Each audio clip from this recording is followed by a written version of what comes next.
The morning sun painted golden streaks across the ancient stones of Windsor Castle as Catherine sat quietly in her private chambers, her hands trembling slightly as she held the sealed envelope. The royal physician's words still echoed in her mind from their private meeting just hours before. The diagnosis was clear, though the path ahead remained uncertain. William found her there, standing by the tall windows that overlooked the castle gardens where their children often played. He noticed immediately how her shoulders seemed smaller somehow, as if she were carrying an invisible weight. The way she turned toward him, her eyes holding a mixture of fear and determination, told him everything before she spoke a single word. "We need to talk," she said softly, her voice carrying that familiar strength that had first drawn him to her all those years ago at university.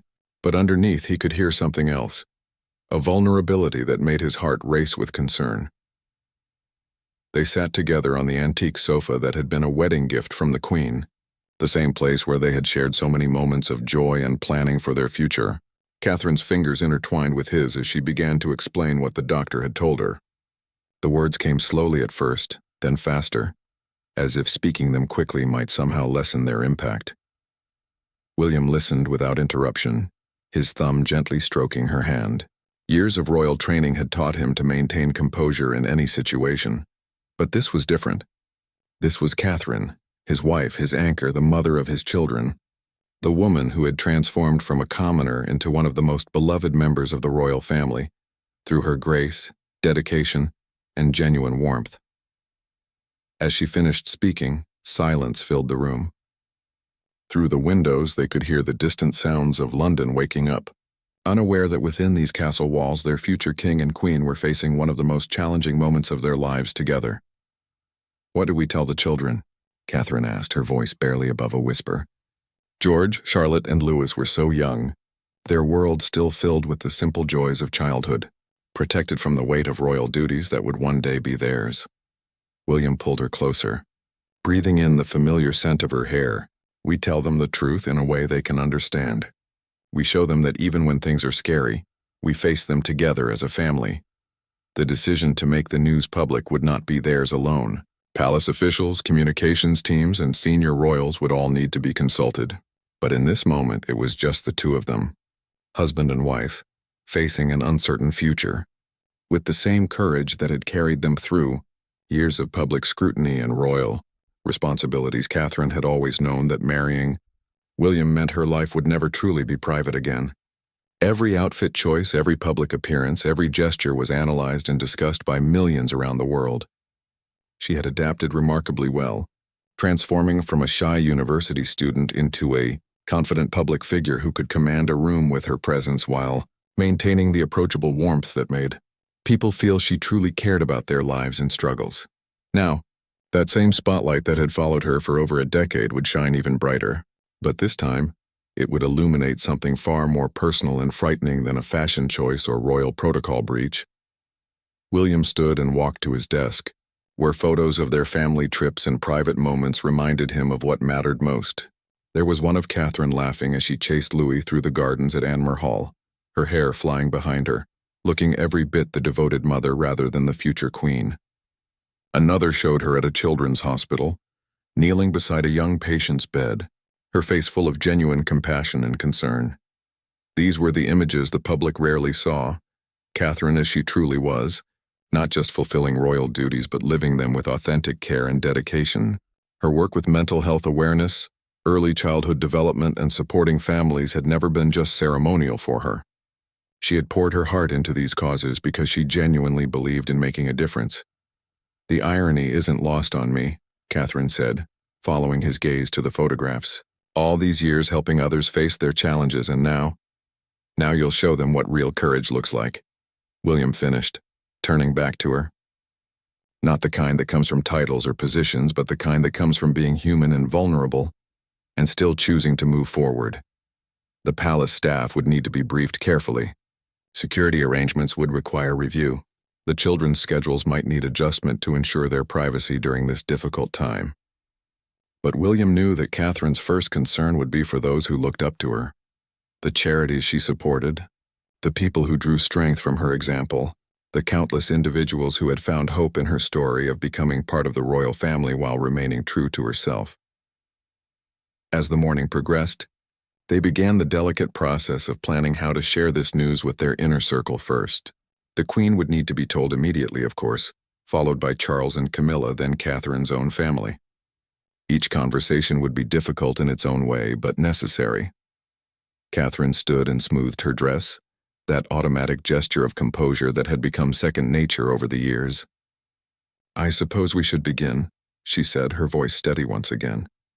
William nodded, but before they left their private sanctuary to face the machinery of royal communication and public responsibility, he took her hand one more time. "Whatever happens," he said, looking directly into her eyes, "we face it together, the way we always have." Outside their windows, Windsor Castle continued its eternal watch over the Thames, as it had for nearly 1,000 years. Within its walls, countless generations of royals had faced their own trials and triumphs.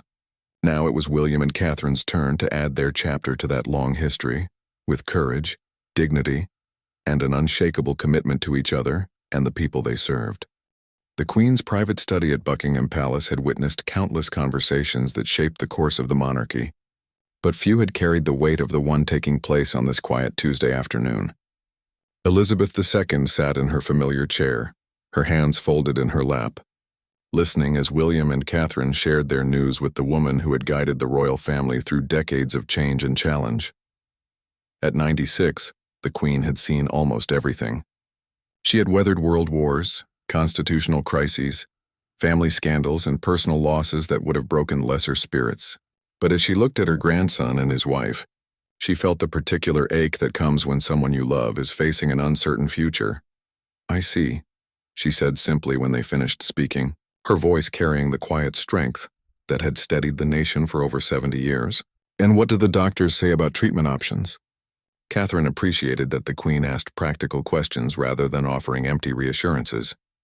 It was one of the things she had come to love about her grandmother-in-law, her ability to face difficult situations with clear-eyed realism while maintaining unwavering support for her family. They discussed the medical timeline, the treatment plan, and the impact this might have on Catherine's royal duties. The Queen listened carefully, occasionally asking questions that revealed her deep understanding of how personal challenges could affect public responsibilities. "The most important thing," the Queen said finally, "is your health and your family's well-being. Everything else can be managed." She paused, studying Catherine's face. "You've become quite remarkable at managing difficult situations with grace, my dear. This will be no different." The words carried more weight coming from someone who had spent her entire adult life in the public eye, balancing personal struggles with public duty. Catherine felt tears threaten for the first time that day, not from sadness but from gratitude for this woman's steady presence in her life. Their next stop was Clarence House, where Charles and Camilla received the news with the kind of immediate, protective concern that had surprised many who still remembered the complicated early years of their relationship. Charles, who had himself faced public health challenges, understood immediately the delicate balance Catherine would need to strike between privacy and transparency. "The public will want to support you," Camilla said gently, "but they'll also want to respect your privacy. We'll help you find that balance." Charles nodded, already thinking through the practical implications. "The royal diary can be adjusted as needed. Your health comes first always." Later that evening at Anmer Hall, the conversation with Catherine's parents proved equally emotional but in a different way. Carol and Michael Middleton had watched their daughter transform from their beloved Kate into the Duchess of Cambridge. But in moments like these, she was simply their child facing a frightening situation. "Oh, darling," Carol whispered, pulling Catherine into the kind of fierce maternal hug that temporarily dissolved years of royal protocol and public composure.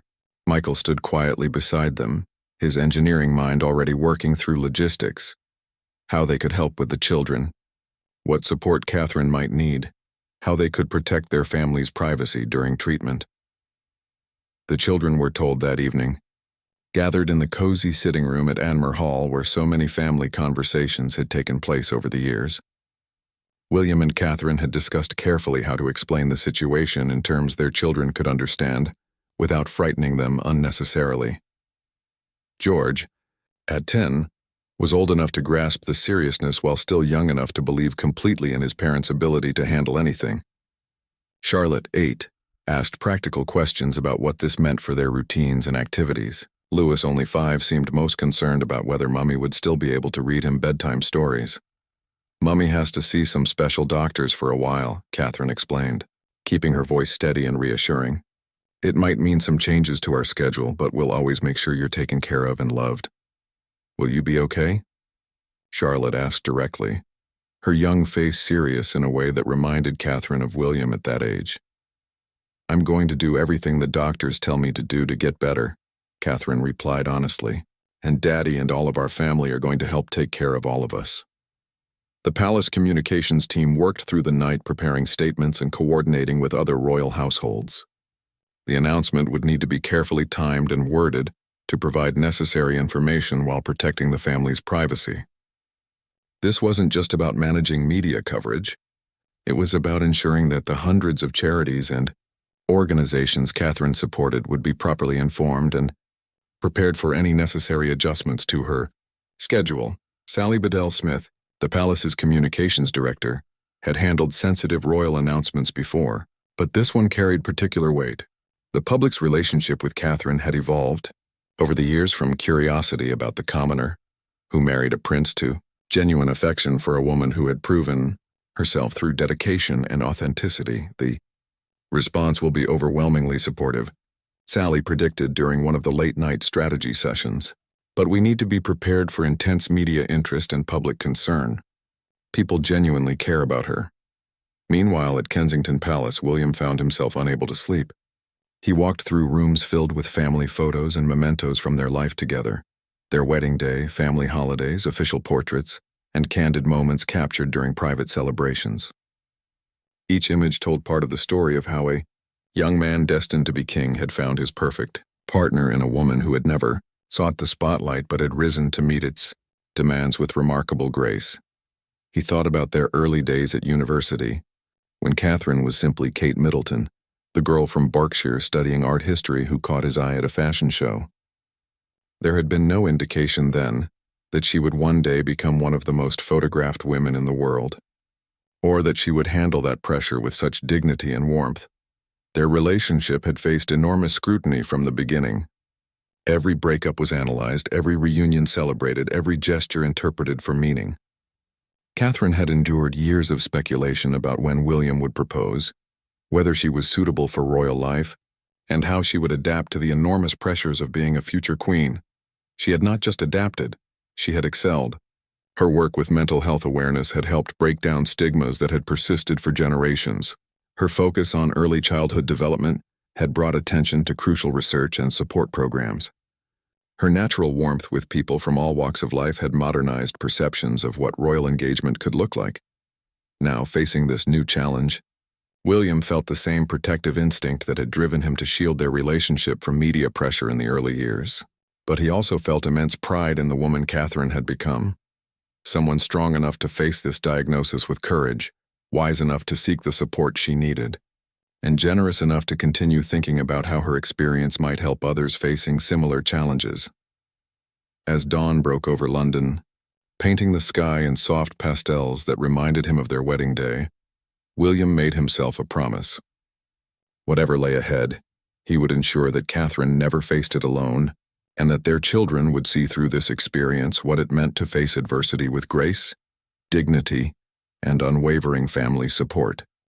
The morning of the announcement dawned crisp and clear, with that particular quality of light that photographers love, but that seemed almost too bright for the gravity of what lay ahead. Catherine stood before her dressing room mirror, selecting clothes with the same careful consideration she had given to every public appearance for over a decade. But now, with added weight to each decision, she chose a simple navy dress, elegant, professional, but not somber. Every detail mattered when the world would be analyzing not just her words, but her appearance, her demeanor, her choice of jewelry. The sapphire earrings William had given her for their 5th anniversary seemed appropriate, a reminder of happier celebrations while maintaining the dignity the moment required. At precisely 10 o'clock, Kensington Palace released the statement that would send ripples around the world. The words had been crafted carefully over several days, balancing the public's right to know with the family's need for privacy, providing enough information to prevent speculation while protecting sensitive medical details. Within minutes, news alerts pinged on millions of phones across the globe. Television programming was interrupted with breaking news banners. Social media exploded with messages of support, concern, and analysis. The world's attention focused instantly on a woman who had spent years learning to carry such scrutiny with grace. At the BBC, longtime royal correspondent Nicholas Witchell prepared to deliver the news to the nation. He had covered the royal family for decades, from Diana's wedding to her funeral, from Charles and Camilla's marriage to William and Catherine's fairy tale wedding. But this announcement carried a different weight, more personal somehow, because Catherine had earned such genuine public affection. The Duchess of Cambridge has been diagnosed with a serious medical condition and will be stepping back from some royal duties while she focuses on her treatment and recovery, he reported, his usually measured tone carrying unusual gravity.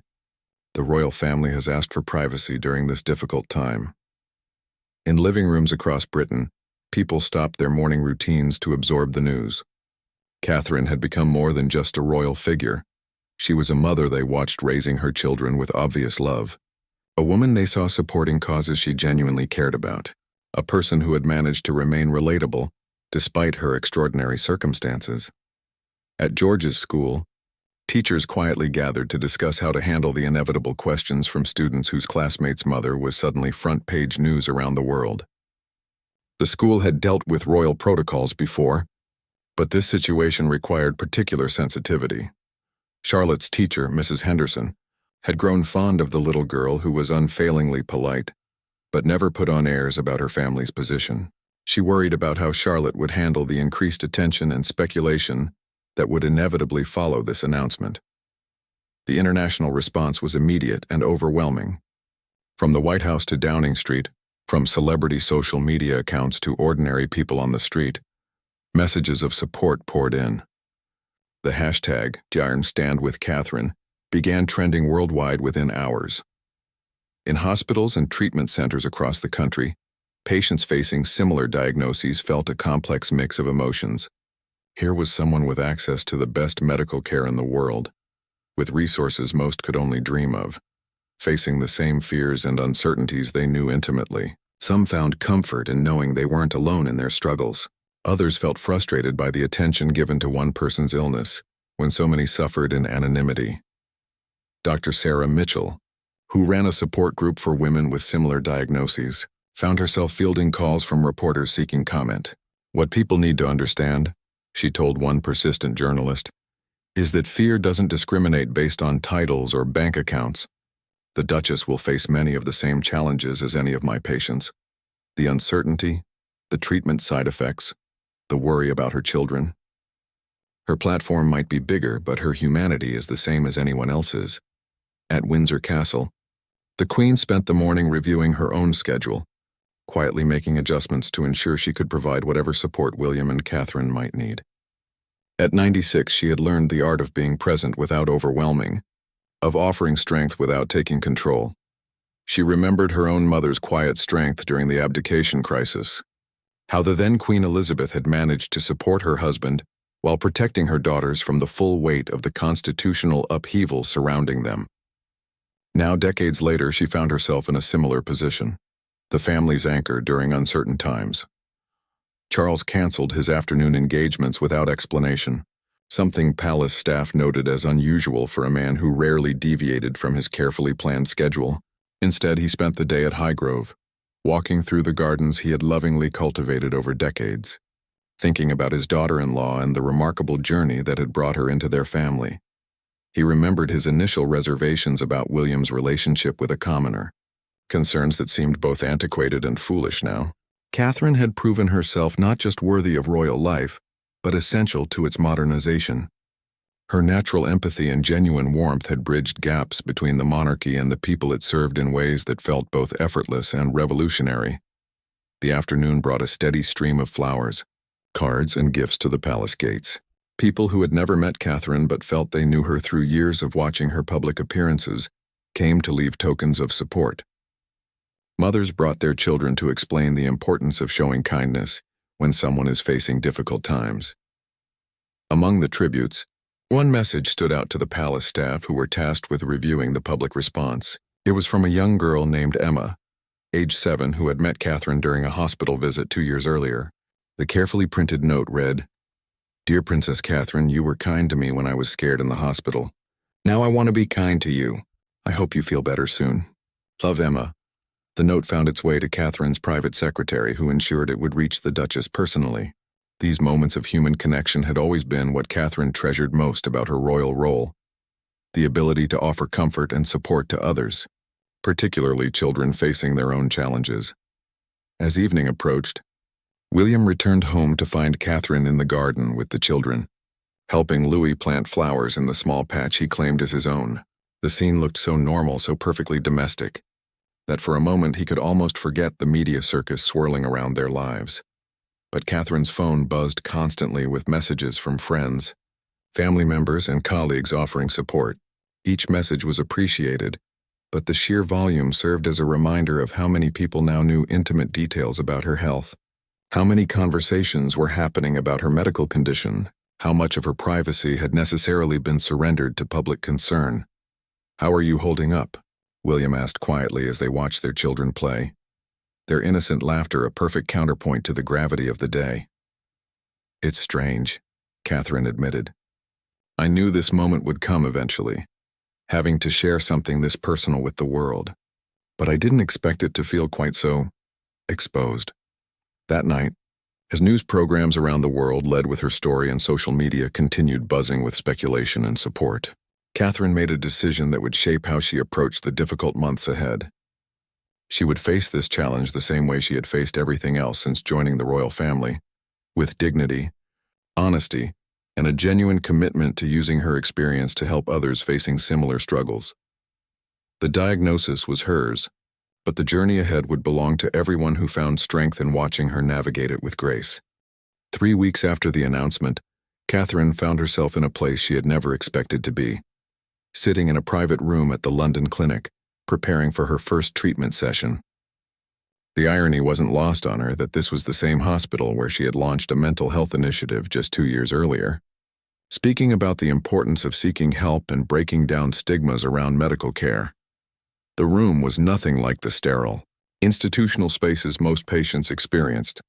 Fresh flowers sat on the windowsill, roses from the Queen's Garden at Sandringham, sent with a note that simply read, "With love and prayers." The medical team had worked carefully to ensure Catherine's privacy while providing the same excellent care available to any patient. Dr. Amanda Richardson, Catherine's oncologist, had treated members of Parliament, celebrities, and ordinary citizens with equal dedication throughout her career. What struck her about Catherine was not her title or her circumstances, but her thoughtful questions and obvious determination to understand every aspect of her treatment plan. "I want to know everything," Catherine had said during their first consultation. "The side effects, the timeline, what to expect. My children will have questions, and I need to be able to answer them honestly." William sat beside her during these sessions when his schedule allowed, taking notes and asking the practical questions that Catherine sometimes forgot in the emotional weight of the moment. He had become expert at reading her moods, knowing when she needed encouragement and when she simply needed quiet support. The children had adapted to the new routines with the resilience that had always amazed their parents. George, mature beyond his years, had taken on small additional responsibilities around the house without being asked. Charlotte had become even more protective of Louis, helping him understand why Mummy was tired more often and why some planned activities had been postponed. Louis, with the wonderful obliviousness of childhood, had declared that he would become a doctor when he grew up so he could fix Mummy and everyone else who feels yucky. His innocent confidence that everything would be fine had become a source of strength for the entire family. The palace had developed new protocols for managing Catherine's reduced schedule while maintaining the important work of the monarchy. Other royal family members had quietly stepped up to cover engagements, with Princess Anne taking on several of Catherine's patronages temporarily, and Sophie, the Countess of Wessex, increasing her public appearances. But some things couldn't be delegated. The Early Years Foundation, Catherine's flagship initiative, had been too personally important to her to hand over completely. Instead, she found ways to continue her involvement from home, participating in video calls with researchers and writing personal notes to families participating in the program's studies. Her commitment to staying involved, even in a limited way, had impressed the Foundation's staff. Dr. James Morrison, the Foundation's research director, later said, "She could have easily stepped back completely and no one would have blamed her. Instead, she found ways to remain engaged that actually strengthened our work. Her personal experience brought new insights to our understanding of family resilience." The media attention had been intense, but generally respectful. Most news organizations had followed the palace's requests for privacy, focusing on factual updates rather than intrusive speculation. Still, photographers with long lenses occasionally appeared near the family's homes, forcing security to adjust routines and routes to protect the children's normalcy. One morning, as Catherine was leaving the hospital after a treatment session, a small group of well-wishers had gathered despite security efforts to keep her appointments private. An elderly woman named Margaret had traveled from Scotland specifically to offer her support. "My granddaughter went through this last year," Margaret told Catherine during a brief impromptu conversation. "She said watching you handle everything with such grace gave her strength. I wanted to thank you for that." These moments reminded Catherine why she had chosen to be open about her diagnosis rather than maintaining complete privacy. The letters arriving at the palace, thousands each week, told similar stories of people finding courage in her example, of families having difficult conversations because she had normalized discussing health challenges openly. One letter particularly moved her. It came from a mother whose teenage daughter had been reluctant to seek help for depression, worried about the stigma and judgment.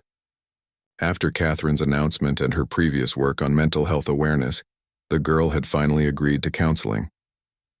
"You helped save my daughter's life," the mother wrote. "Not through anything you did directly, but by showing her that strong people ask for help when they need it." Catherine had always understood that her public role came with the responsibility to use her platform meaningfully, but she was learning that sometimes the most powerful thing she could do was simply be human in public, to show that vulnerability and strength could coexist, that grace under pressure didn't mean pretending everything was fine. The treatment itself was challenging in ways she hadn't fully anticipated. The physical side effects were manageable with proper medication and care, but the emotional impact of losing control over her body and schedule proved more difficult. Catherine, who had spent years managing every detail of her public appearances, found herself needing to accept help with basic tasks on difficult days. William had become expert at reading her energy levels, adjusting plans without making her feel like an invalid. When she felt well enough, they maintained as much normalcy as possible. Family dinners, homework supervision, bedtime stories. When she needed rest, he smoothly took over parenting duties while ensuring the children understood this was temporary and normal. The Queen had proven an unexpected source of strength during this period.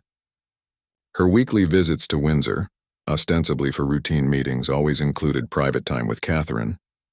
These conversations between two women who had both learned to carry public responsibilities while protecting their private selves became precious to Catherine.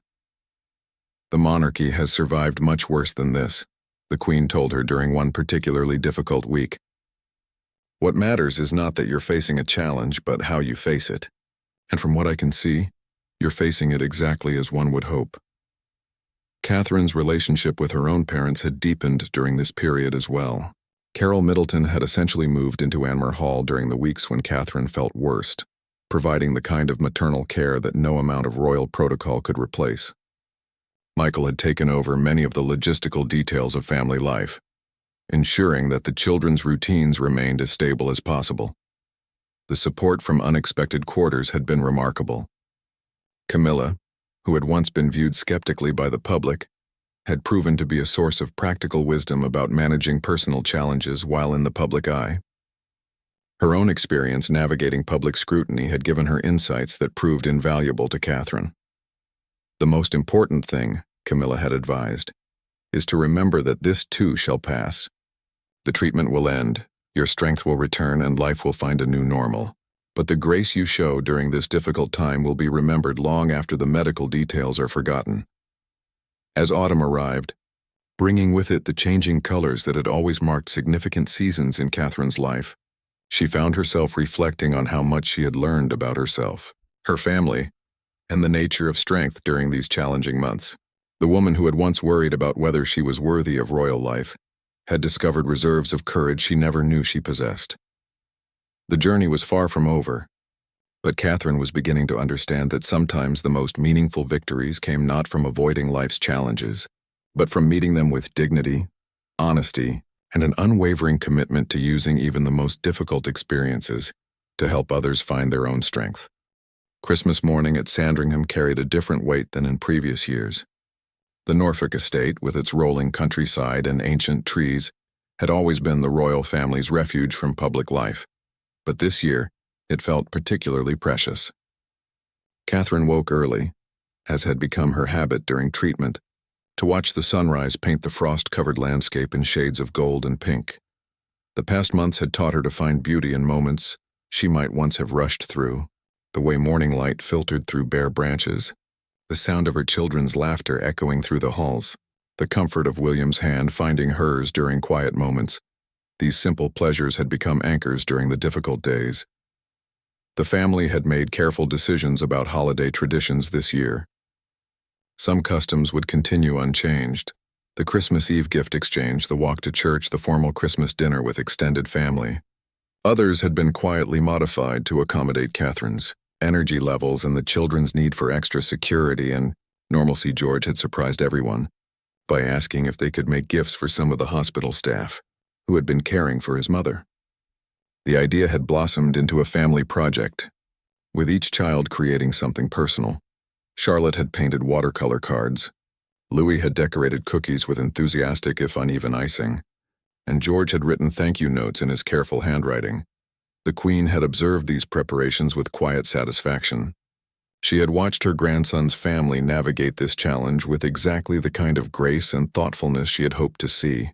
The way they had protected the children, while teaching them about resilience and gratitude, reminded her of her own parents' approach during the dark days of World War II. Church service on Christmas morning had required careful coordination with security, but Catherine had insisted on maintaining this tradition.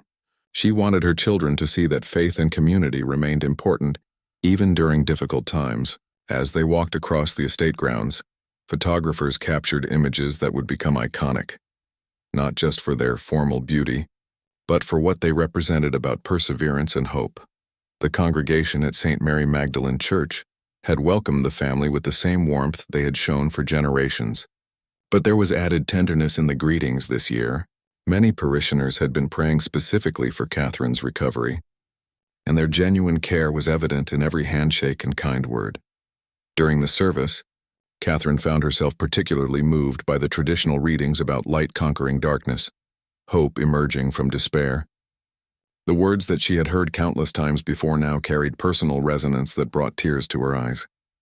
William, noticing her emotion, quietly took her hand, a small gesture that spoke volumes about their partnership. The afternoon brought extended family gathering, with cousins playing elaborate games while adults caught up on months of interrupted conversations. Catherine's parents had joined the celebration, still somewhat amazed to find themselves spending Christmas with the Queen, but welcomed warmly into the family traditions. Prince Charles had prepared a special toast that afternoon, raising his glass not just to family and tradition, but to courage in the face of adversity. Without directly referencing Catherine's health challenges, he spoke about the strength that comes from facing difficulties together, and the way hardship can deepen appreciation for life's blessings. The children had adapted remarkably well to the changes in their routine. Louis, now 6, had become something of a philosopher about his mother's treatment, explaining to visiting cousins that sometimes grown-ups need special medicine to feel better, just like when we get medicine for ear infections. His matter-of-fact acceptance had helped other family members process their own worries. Charlotte had shown particular maturity throughout the autumn months, often anticipating her mother's needs and stepping in to help with small tasks without being asked. Her teachers had noted her increased empathy with classmates who were facing their own family challenges, as if her personal experience had expanded her capacity for understanding others' struggles. George, approaching his 11th birthday, had begun asking more sophisticated questions about illness, treatment, and recovery. Catherine and William had worked with child psychologists to ensure they were providing age-appropriate information while maintaining honest communication. These conversations had brought the family closer together in unexpected ways. The Boxing Day pheasant shoot, a long-time Sandringham tradition, had been modified this year. Catherine chose to stay home with Louis while William joined the traditional activity with George and Charlotte, who were old enough to participate safely. Instead of feeling excluded, Catherine found herself treasuring the quiet morning with her youngest son, building puzzles and reading stories by the fireplace.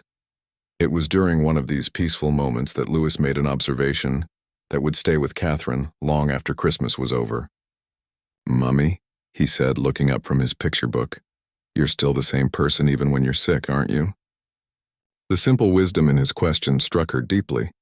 Throughout the months of treatment, media coverage, and public attention, she had sometimes felt like she was disappearing behind the diagnosis, becoming the royal with cancer, rather than simply Catherine.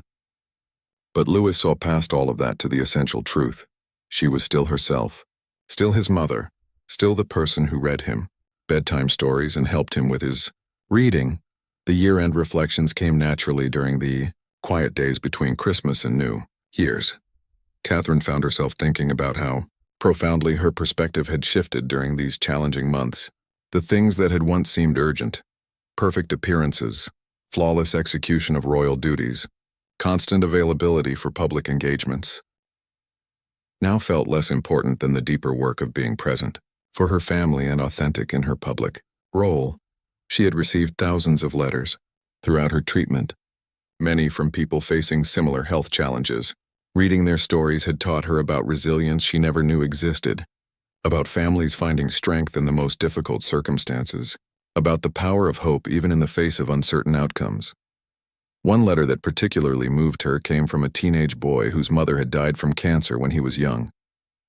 Instead of anger or self-pity, his letter was full of gratitude for the time they had shared and determination to honor her memory through his own acts of kindness. His maturity and grace humbled Catherine and reminded her that her own children were watching how she handled this challenge, learning lessons that would shape their character for life. The New Year's Eve celebration was small and intimate. Just immediate family gathered in the sitting room at Anmer Hall. As midnight approached, Catherine felt a sense of cautious optimism about the year ahead. The treatment was progressing well, her energy was slowly returning, and most importantly, her family had proven that they could weather any storm together. William had surprised her with a gift that evening, not jewelry or flowers, but a leather-bound journal filled with photos and notes from their life together. Each page represented a different stage of their relationship, from university sweethearts to young parents to partners facing adversity with united strength. "I wanted you to remember," he said as she turned through the pages, "that this challenge is just one chapter in our story. We've already written so many beautiful chapters together, and we have so many more ahead of us." As the clock struck midnight and 2024 became 2025, Catherine made her own quiet resolutions. She would continue her treatment with patience and determination. She would cherish every moment with her children, teaching them through her example that difficulties could be faced with grace. She would use her platform to help others facing similar challenges, turning her personal struggle into a source of strength for people she might never meet. Most importantly, she would remember that being vulnerable in public didn't diminish her strength. It revealed a different kind of courage, one that could inspire others to face their own battles with dignity and hope. The year ahead would bring its own challenges, but it would also bring opportunities to show the world what it truly meant to serve with authenticity and grace. Spring's arrival at Kensington Palace brought more than just daffodils and cherry blossoms. After months of treatment, careful monitoring, and gradual recovery, Catherine received the news she had been hoping for during a routine appointment in early March. Dr. Richardson's smile said everything before she spoke the words. The treatment had been successful, and Catherine's prognosis was excellent. The relief that flooded through her was overwhelming, but tempered by the wisdom she had gained during the difficult months. She had learned that recovery wasn't just about medical clearance. It was about rebuilding confidence, redefining strength, and slowly returning to a life that would never quite be the same as before. William was with her for the appointment, as he had been for so many others. and she watched years of carefully controlled worry finally leave his shoulders. They sat in the car afterward, not speaking for several minutes, simply holding hands and absorbing the magnitude of what they had just heard. "How do you feel?" William asked finally. Catherine considered the question carefully. "Grateful," she said, "and strangely, different, like I've learned something about myself that I can't unlearn." The decision about how and when to share the positive news required as much thought as the original announcement had. The world had followed her journey with such investment and concern that the Palace Communications team wanted to ensure the message was crafted with appropriate gratitude while respecting the privacy the family would need during her continued recovery. They chose to announce the news through a personal video message, filmed in the garden at Anmer Hall, where the children often played. Catherine spoke directly to the camera, her voice strong but carrying the emotional weight of someone who had traveled a difficult road and emerged changed by the journey. "I want to thank everyone who has supported my family and me during these past months," she said, the early spring sunshine casting a warm glow around her. "Your prayers, your letters, your kindness, it has meant more than I can express. I'm happy to share that my treatment has been successful, and while I continue to recover, I look forward to gradually returning to the work that means so much to me." The response was immediate and joyous. Church bells rang across Britain in spontaneous celebration. Social media filled with messages of relief and happiness from people around the world who had followed her journey. The hashtag #GAR Welcome Back Catherine began trending within hours. But Catherine herself was thoughtful about her return to public life. The months of treatment had given her time to reflect on what truly mattered, both in her personal life and her royal role. She had received thousands of letters from people facing their own health challenges, and their stories had shown her new ways her platform could make a meaningful difference. Her first public appearance was carefully chosen, a visit to the Royal Marsden Hospital, where she had been receiving treatment. Rather than a formal engagement with photographers and protocol, she requested a private visit with current patients, particularly young mothers who were navigating treatment while caring for children. Dr. Richardson accompanied her on rounds, introducing her to women whose courage had humbled medical staff throughout their treatment. Catherine found herself in conversations that went far beyond the usual royal small talk, deep discussions about fear, hope, the challenge of explaining illness to children, and the unexpected gifts that could emerge from life's most difficult chapters. "What surprised me most," Catherine told one patient, "was discovering strengths I didn't know I had. Not just physical strength, but emotional resilience, the ability to find meaning in struggle." These conversations reinforced Catherine's growing conviction that her experience could become a powerful tool for helping others. She began working with palace staff and medical advisors to develop new initiatives focused on supporting families dealing with serious illness, particularly programs addressing the unique challenges faced by parents in treatment. The children had their own adjustments to make as their mother began returning to public duties. They had grown accustomed to having her home more often, and the gradual increase in her schedule required careful explanation and planning.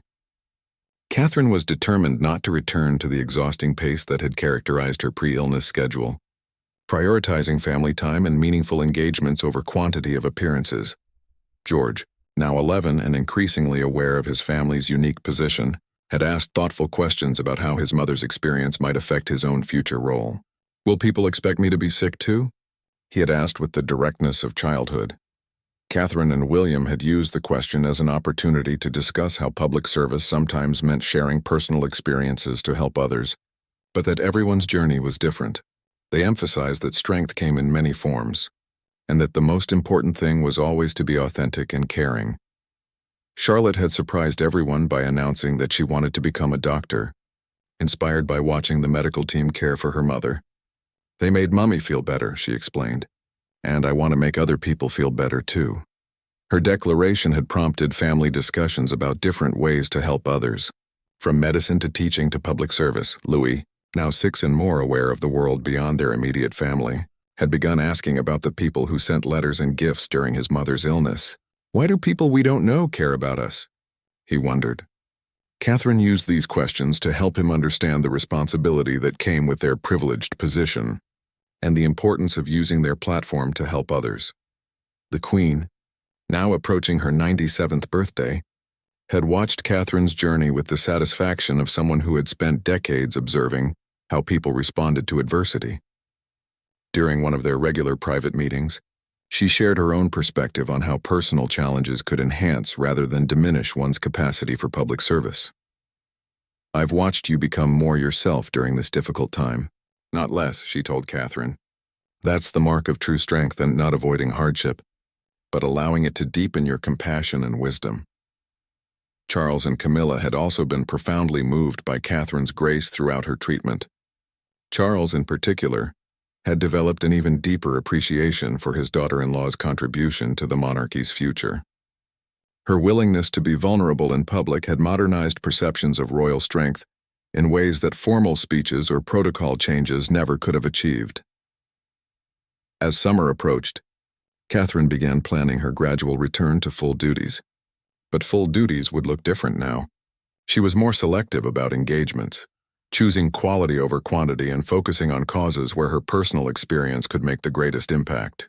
Her work with early childhood development took on new dimensions as she incorporated insights about family resilience and the importance of supporting parents through difficult times. The Early Years Foundation launched a new research project examining how families cope with serious illness, particularly focusing on the needs of young children whose parents are undergoing medical treatment. Catherine's involvement brought unprecedented attention and funding to this often overlooked area of family support. Perhaps most significantly, Catherine had begun writing about her experience, not for publication, but as a way of processing what she had learned and considering how to use those insights in her future work. The private journal had become a place where she could explore the complex emotions of recovery, the challenge of returning to normal life after trauma, and the responsibility she felt to honor the support she had received by helping others in similar situations.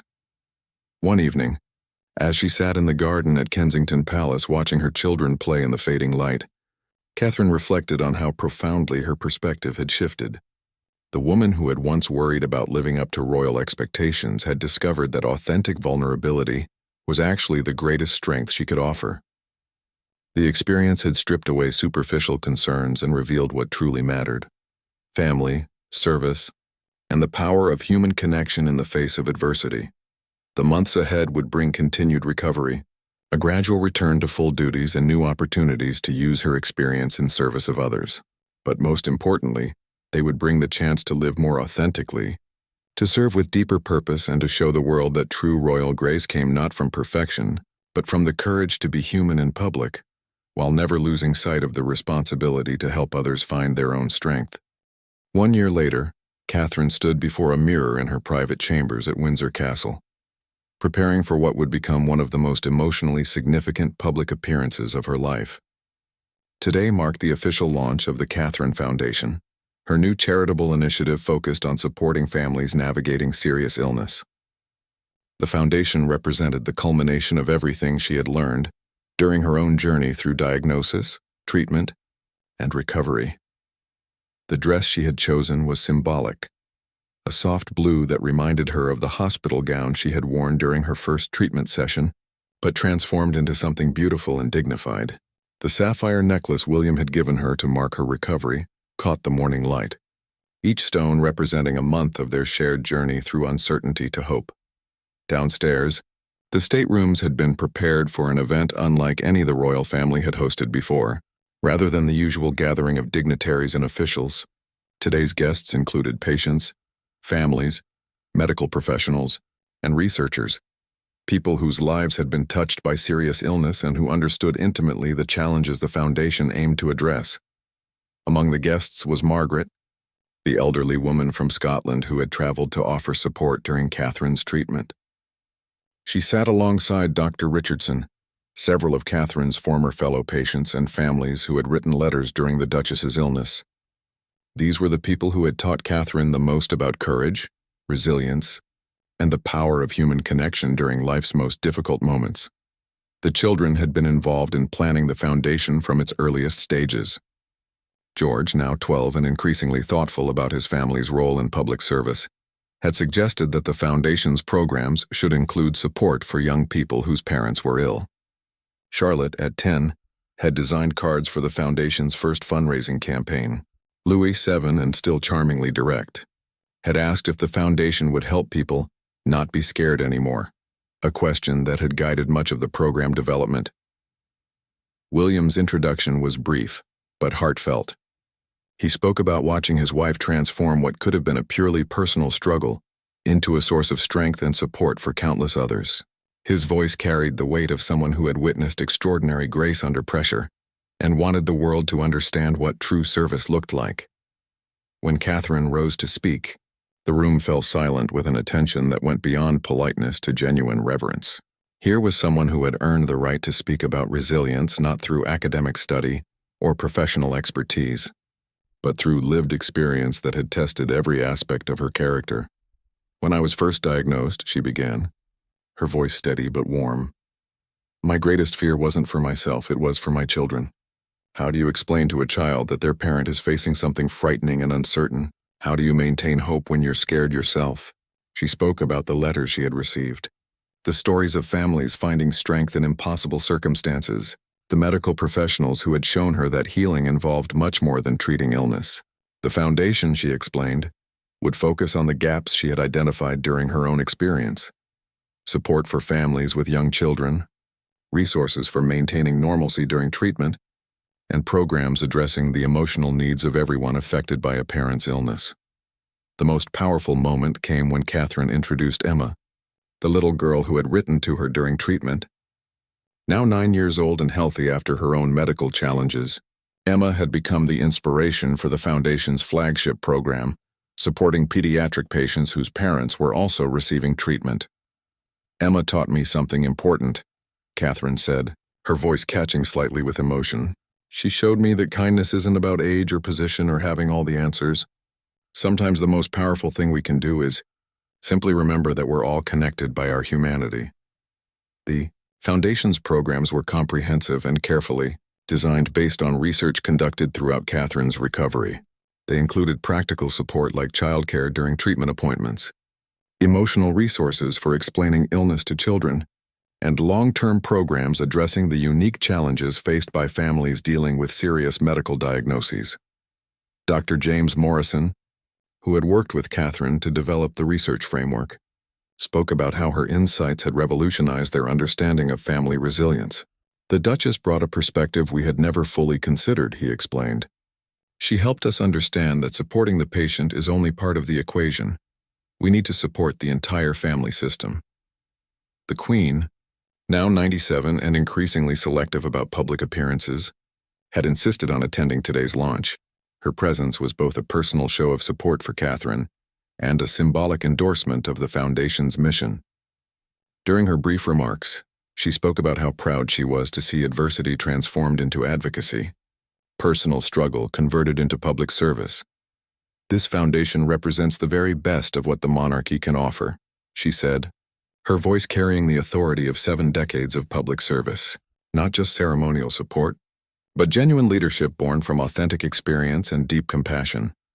The afternoon brought private meetings with families who would be among the Foundation's first beneficiaries. Catherine found these conversations both humbling and energizing. A young mother facing chemotherapy while caring for twin toddlers spoke about the isolation she felt when treatment fatigue made normal parenting impossible. A father described the challenge of maintaining his children's routines while managing his own treatment schedule and the fear that came with every medical appointment. These stories reinforced Catherine's conviction that the Foundation was addressing real, urgent needs that often went unrecognized by existing support systems. The programs they were launching would provide practical help, but more importantly, they would offer the kind of understanding that could only come from others who had walked similar paths. As evening approached, Catherine found herself in the palace garden with William and the children. Louis was explaining his own ideas for helping sick people, a complex plan involving robots and magic that made everyone smile despite its impossibility.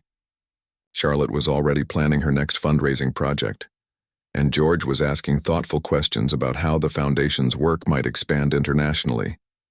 "Are you happy with how today went?" William asked as they watched their children play in the fading light. Catherine considered the question, thinking about the year that had brought them to this moment. The diagnosis that had initially seemed like an ending had instead become a beginning, not just of recovery, but of a deeper understanding of what it meant to serve others authentically. "I think," she said slowly, "this might be the most important work I've ever done. Not because of what happened to me, but because of what it's shown me about what's possible when people support each other through difficult times." The foundation would go on to help thousands of families navigate the complex challenges of serious illness. Its programs would be replicated internationally.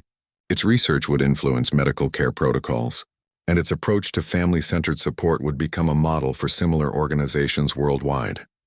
But perhaps more importantly, Catherine's journey from diagnosis to recovery to advocacy had demonstrated something profound about the nature of modern monarchy.